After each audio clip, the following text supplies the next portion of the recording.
బీజేపీలోకి పోయి జాయిన్ కాగానే వాళ్ళు క్లీన్ ఇమేజ్ ఇచ్చేస్తున్నారు వాళ్ళకు. కేసీఆర్ గారు అన్నట్టు వాషింగ్ పౌడర్ నిర్మాలాగా అయిపోయింది. వాషింగ్ పౌడర్ మోడీ అయిందా? అందుకోసం నేనేమన్నా సార్ బీజేపీని కూడా బీజేపీ సోదరులు కూడా విజ్ఞప్తి ఏం చెప్తున్నంటే, మీరు కష్టపడ్డ వాళ్ళు ఉన్నారు, మీరు అనుకున్న ప్రకారం ఒక అంటే మైనారిటీస్ అపీజ్మెంట్ అనే పాలసీ ఉండొద్దని చెప్పేసి మీ పార్టీకు జవజీవాలు పోసి నిన్నేళ్ళు ఆ మేరకు పరిమితమై ఉంటుంది తప్ప అరాచకానికి పాల్పడి మైనారిటీల మనుగడకి ప్రశ్నార్థకం చేసి వాట్సాప్ యూనివర్సిటీలో నిరంతరం అబద్ధాలు ప్రచారం చేయడము, తప్పుడు ప్రచారం చేయడం. ఇప్పుడు అమ్మాయి హైదరాబాద్ ఒక టికెట్ ఇచ్చింది సార్. ఇప్పుడు వరకే ఆమె మాధవిల కొంపెల్ల మాధవిలత ఇచ్చింది. మీరు ఒక్కసారి జస్ట్ ఆ యూట్యూబ్లో ఆమె మాట్లాడినది చూడండి. ఒక జాతీయ పార్టీ వాజ్పేయి గారు, అద్వానీ లాంటి వాళ్ళు పనిచేసినటువంటి పార్టీలో ప్రజలతో సంబంధం లేకుండా, వ్యవస్థలతో సంబంధం లేకుండా పిచ్చి కారు కూతలు అసలు అంటే ఎడ్యుకేటెడ్ అయ్యి ఉండి వీళ్ళు ఇంగ్లీష్ మీడియంలో చదివి, ఎకానమీ చదివి, సైన్స్ చదివి, వాళ్ళు మాట్లాడి అసలు డెమోగ్రఫీ చదివి, కల్చర్ అండ్ రిలీజియన్ చదివి వీటిని మాట్లాడుతూ ఉంటే మీరు ఎట్లా వాళ్ళకి బీఫామ్లు ఇస్తారు? అంటే ఒక ఆప్ అదాలత్ దాంట్లో రతి శర్మకు ఒక పిచ్చి ఆన్సర్ ఇస్తే ఆమె ఎంపీ క్యాండిడేట్ అయిపోతుందా? ఏం ఆన్సర్ చేసింది ఆమె? అద్భుతమైన సమాధానం ఇచ్చారు. ఏం అద్భుతమైన సమాధానం అంటున్నా. దేశంలో ఎన్ఐఏ మీదనో లేకపోతే ఆ అమ్మాయి తలాకో దేని మీద కన్సర్న్ ఉందనుకోండి, నేను మన అదేం పెద్ద అద్భుతమైన సమాధానం ఏం కాదు. భారతదేశంలోకి అందరి ఎడల కామన్ కన్సర్నే ఉంటే ఈ దేశంలో ఆమె రిప్రజెంటేటివ్ సామాజిక వర్గంలో ఉన్నటువంటి వాళ్ళు ఇప్పటికీ గుడి లోపలికి ఎవరిని రాకుండా బయట ఎలగొడుతూ నిలబెడతారు కదా. మరి నీకు ఎందుకు కామన్ కన్సర్న్ రాలేదు? As the citizen of India have got responsible to respond immediately and defend అని అన్నావు కదా. ఇదే మాట నేను అడుగుతున్నా. నాకు ఆలయంలో ప్రవేశించే హక్కు ఎందుకు లేదు? నాకు పూజ చేసే హక్కు ఎందుకు లేదు? నాకు దేవుని మాన్యాల్లో నాకెందుకు వాటా రాదు? ఏమి ఎప్పటికీ ఆధిపత్య కులాలకి కొంతమందికి మాత్రమే ఎందుకు అన్ని వీటిలలో అధికారం వస్తుంది? ఇవన్నిట్లో అది కాదా? సిటిజన్ రైట్ కాదా అది? ఏమి అందుకే నేనేమంటున్నా, ఇంకా మీరు అంటే ఒక జాతీయ పార్టీ ఇవాళ ఈ స్థాయిలో ఎంకరేజ్ చేస్తే, ఆ మధ్యకాలంలో పోయినసారి నాకు తెలిసి ఉమ్మడి రాష్ట్రంలో పరిపూర్ణానందని కాబోయే ముఖ్యమంత్రిని ప్రచారం చేశారు. అంటే యోగి ఆదిత్యనాథ్కు ఆయనకు పోలిక తెచ్చి ఉత్తరప్రదేశ్లో ఆయన అయినట్టే రేపు తెలంగాణలో ఈయన అని. యోగి ఆదిత్యనాథ్కు గ్రౌండ్ వర్క్ అన్న ఉందండి. మనం మాట్లాడుకోవాలి. ఓ పార్టీని పట్టుకుని 20 ఏళ్ళ నుంచి సర్వీస్ చేసిండే, ఎంగేజ్లో పెళ్లి ఒక పనిలో పడ్డాడు. ఓ సీరియస్ పొలిటికల్ యాక్టివిటీ ఉంది. సరే అభిప్రాయాలతో మనకు ఏకాభిప్రాయం లేకపోవచ్చు. అందుకోసం ఉండాల్సిన అవసరం కూడా లేదు. వాళ్ళకు కూడా విజ్ఞప్తి చేస్తుంది ఏంటంటే, ఒక పొలిటికల్ పార్టీగా మీరు నిలబడేటువంటి ప్రయత్నం ఏదైతే ఉన్నదో పొలిటికల్ పార్టీగానే చేయండి. వాట్సాప్ యూనివర్సిటీలు, కొంపెల్లి మాధవిలతలు, తర్వాత నాన్ సీరియస్గా మాట్లాడే బండి సంజయ్లు, నాన్ సీరియస్గా అంటే ప్రజలతో సంబంధం లేని మాట. మనకు శనగచెర్లలో ఒక ఇన్సిడెంట్ అయింది. నాకు ఎంత బాధ అనిపించింది. కిషన్ రెడ్డి గారు వారు కేంద్ర మంత్రి అయ్యి ఉండి చిన్న ఇన్సిడెంట్ పెద్ద పెద్ద ఇప్పుడు నేను జరగడంలో కొంతమంది శక్తుల యొక్క వాళ్ళ యొక్క మానసిక స్థితి అనుకోండి, లేదా అగ్రెసివ్గా దాడులు చేసే నేచర్ కానీ రకరకాల ఏరియాల నుంచి రకరకాల ప్రవర్తనలు ఉంటాయి. దాన్ని పర్టికులర్లీ ఒక కమ్యూనిటీకి, ఒక రిలీజన్కి పరిమితం చేయొద్దు. దొమ్మిలు చేసేటువంటి కమ్యూనిటీస్ కొంతమంది అట్లా అలవాటు అయిపోయింది. వాళ్ళు మారిండ్రు. నేను అడుగుతున్నా, నువ్వు స్టూవర్ట్పురం దొంగలని చెప్పి నేను బదనాం చేస్తున్నాను. ఇవాళ బ్రహ్మాండంగా వాళ్ళు ఉద్యోగాలు చేస్తారు. మా దగ్గర మొండోళ్ళు అంటోళ్ళు నువ్వు ఇంట్లో పంట పోయి సామాన్లు ఎత్తుకపోతాను కాపలా కాసేది. బ్రహ్మాండంగా వాళ్ళు ఇవాళ ఉద్యోగాలు చేసుకుంటున్నారు, సంస్కరించబడ్డారు. నేను జంగాలు అంటోళ్ళు ఇదివరకు మామూలు ఊర్లో పంట ఏదో పనికిరాని పనులు ఏం సంపాదన లేకుండా వాళ్ళే తోటలు పట్టుకొని మనకంటే మంచిగా బతున్నారు. సొసైటీ చేంజింగ్ ఆ డైరెక్షన్లో మనం చెప్పాలి. కానీ ఆ వర్గాన్ని ఇవాళ రోజు రెచ్చగొట్టేదాని కింద పక్క దేశంలో రోహింగ్యాలతో కలిపి చూపెట్టి మనం ఎంత ప్రమాదకరమైన దూరం చెప్పండి. సో అంటే ఇట్లా బీజేపీ చేస్తున్నా అంటే నేనేమంటున్నా, పర్టికులర్ ఒక sensible leader like Kishan Reddy గారు మాట్లాడితే సరే, ఎక్స్పోజర్ లేకనో లేకపోతే ఇట్లా మాట్లాడితేనే అడ్వాంటేజ్ వస్తుందేమని చెప్పేసి కొత్తగా మాధవిలతలు పుడితే మనం ఏం పెద్ద నష్టం ఏమి లేదు. కానీ మనం మారదు, మన స్థాయిని మనం మర్చిపోవద్దు. ఎందుకంటే నాకు గట్ స్టిల్ మెమరీ ఏమంటే, ఏది పడితే అది మాట్లాడితే Kishan Reddy not use to tolerate. పార్టీని బదనాం చేస్తారు కదా, అట్లా పిచ్చి మాటలు మాట్లాడొద్దని.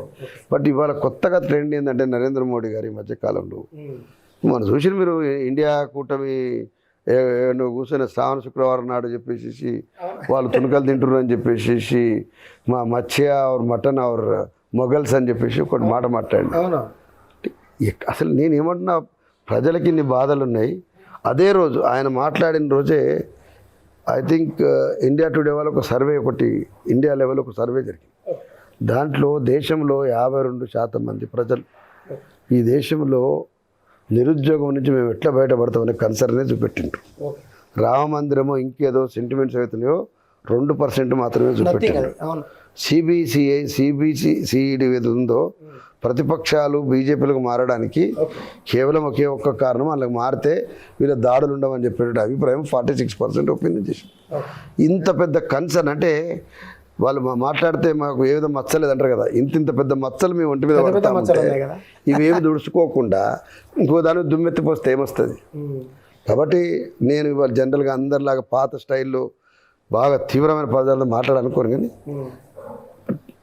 కొంత మేరకైనా కూడా పరిస్థితుల్లో సొసైటీని డెమోక్రటైజ్ చేస్తానికి మనం మారటానికి అవకాశం, అది ఏ పార్టీ అయినా బీఆర్ఎస్తో సహా ఎవరమైనా మారాలి. లీడర్షిప్లో ఉండేటువంటి యాటిట్యూడ్స్, అహంకారం, వ్యక్తిగతమైన ధోరణులు, ఒకే కులం చుట్టూ తిరిగే స్టైలు ఏదైతే ఉన్నదో దీని నుంచి మారాలని మనం కోరుకుంటాం. అయితే ఇంకొకటి మీ పార్టీ విషయానికి వస్తాను, అంటే ఈ లోక్సభ ఎన్నికల్లో అంటే ఉద్యమకారులకి ఎక్కడ కూడా వాళ్ళు వెన్ను తట్టినట్టు తీసుకొచ్చి ఒక అభ్యర్థిగా నిలబెట్టి గెలిపించే టికెట్లు కనపడతలే.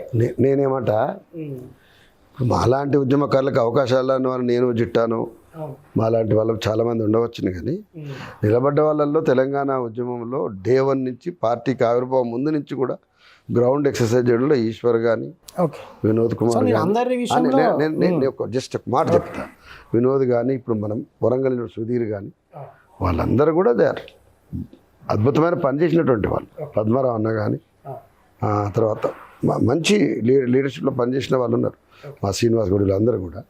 బట్ సేమ్ టైం అవకాశం రాకున్నా పార్టీకి గొప్ప సర్వీస్, ఉద్యమానికి గొప్ప సర్వీస్ ఇచ్చినందుకు స్పేస్ ఇవ్వగలిగితే బాగుండేది. అంతే కదా. మేము ఓడిపోయినాం కాబట్టి ఇప్పుడు ఫైనాన్షియల్గా ఉండేటువంటివన్నీ కొన్ని సమస్యలు వచ్చినాయి. బట్ దాన్ని ఆ రకంగా కాకుండా ఇంకో తిరిగి పరిష్కరిస్తే బాగుండేది నేను కూడా అభిప్రాయపడతా ఉన్నా.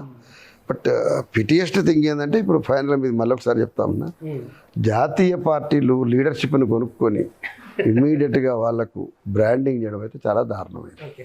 అది ఉద్యమకారుల పేరు మీద ఉద్యమకారులకు ఇవ్వాల్సిన స్పేస్ ఇంకా ఎక్కువ ఇవ్వాల్సి ఉండే బీఆర్ఎస్ అనేది ఎంత వాస్తవమో, అసలు ఆ పార్టీలకు పనిచేసిన వాళ్ళని వదిలిపెట్టేసి మిగతా వాళ్ళు ఏమిటి పడడం అనేది ఇంకా అంతకంటే ఎక్కువ పెద్ద ప్రాబ్లం.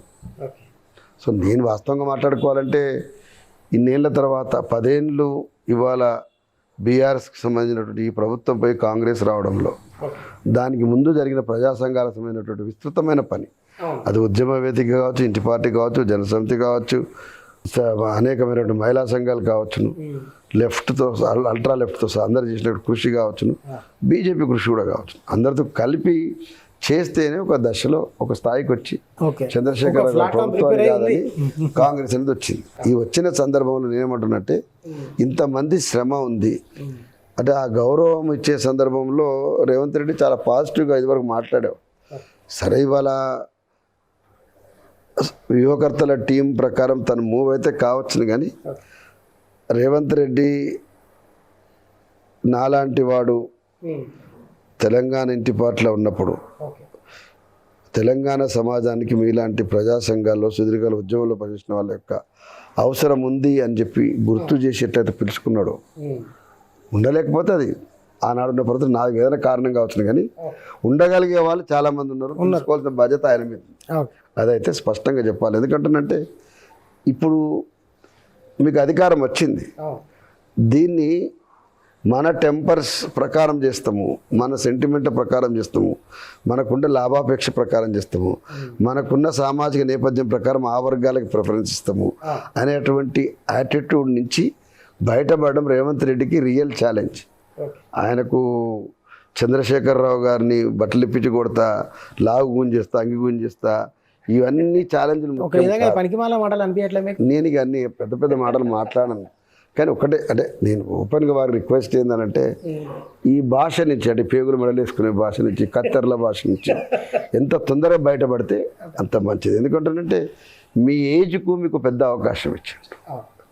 నాకు చాలా సందర్భాలు అన్న నాకు ఇంకా 20-30 ఇయర్స్ లైఫ్ స్పాన్లో ఓకే ఇప్పుడు కాకపోతే రేపు ఇంకొకసారి కాకపోతే ఇంకొకసారి అన్నారు కదా.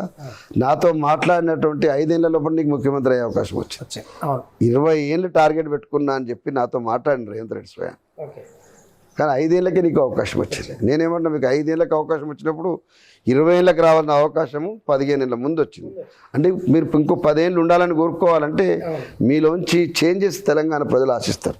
అన్నిటికంటే ముఖ్యంగా తెలంగాణలో ఒక లాంగ్ పెండింగ్ డ్యూ మళ్ళీ చెప్తామన్నా, అధికారానికి ఏమాత్రం దగ్గర లేనటువంటి వర్గాలన్నీ చేరదీయకుండా ఇది పలానా వర్గాలకి అధికారం వచ్చింది అనేటువంటి అహంకారం, అదే పద్ధతి ఏదో అది మీరు ఎంతమంది లబ్ధిదారులను తయారు చేసినా, ఎంతమంది పైరవికారులను చేసినా, ఎంతమంది ఇతర పార్టీ వాళ్ళని ఉంచుకున్నా మీకు శాశ్వతమైనటువంటి స్థిరీకరణను స్టెబిలైజేషన్ ఇవ్వదు, సాధ్యం కాదు.